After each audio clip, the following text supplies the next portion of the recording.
You notice that quiet worry in the back of your mind, the one that whispers, "What if?"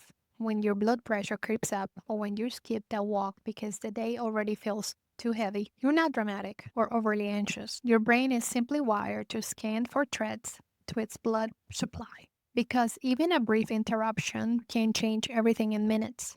I see this every day in people carrying chronic stress, caregiving loads, or just the steady emotional demands of modern life. That low level vigilance quietly feeds exhaustion and self doubt, as if forgetting one healthy habit means you're failing your own future. Picture this: you're rushing through another full day, maybe managing someone else's needs or your own long to do list. Your shoulders stay tight, meals get rushed or skipped, and at night you think, "I should be doing more to protect my health. Why can't I stay consistent?" That familiar loop of guilt settles in before you even name it.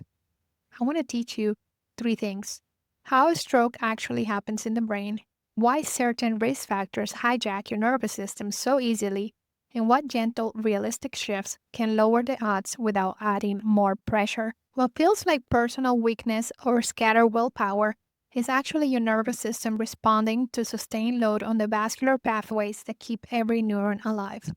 Here's what's really going on. A stroke, often called a brain attack, occurs when blood flow to part of the brain stops. Brain cells begin to die within minutes from lack of oxygen and nutrients. Most are ischemic, a clot or narrow vessel blocks the supply. Others are hemorrhagic, a vessel bleeds into the brain tissue. Your autonomic nervous system and blood pressure regulation are constantly working in the background.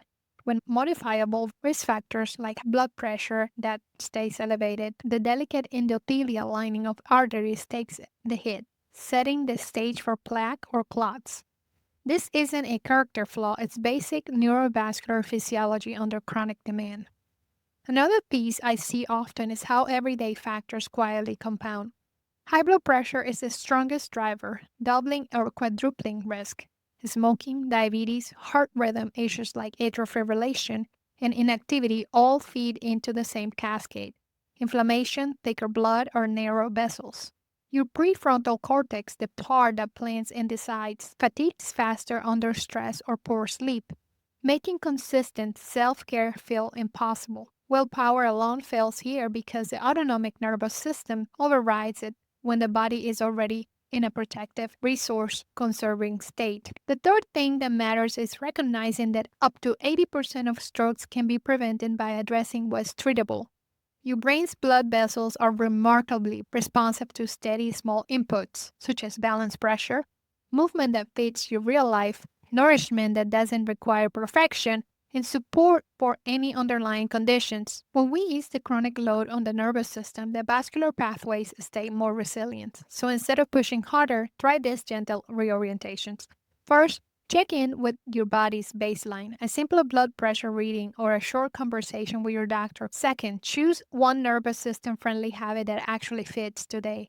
A 5-minute walk that resets vagal tone, or swapping one high salt meal for something with a bit more potassium from vegetables. Third, speak to yourself with the same clinical steadiness that you offer someone you care about. My brain is doing its best with the load it's carrying right now. You are already showing up by learning how it works, on protecting your brain under real life demands. Take care of that beautiful brain of yours. This is Rosabelle Unscripted, signing off.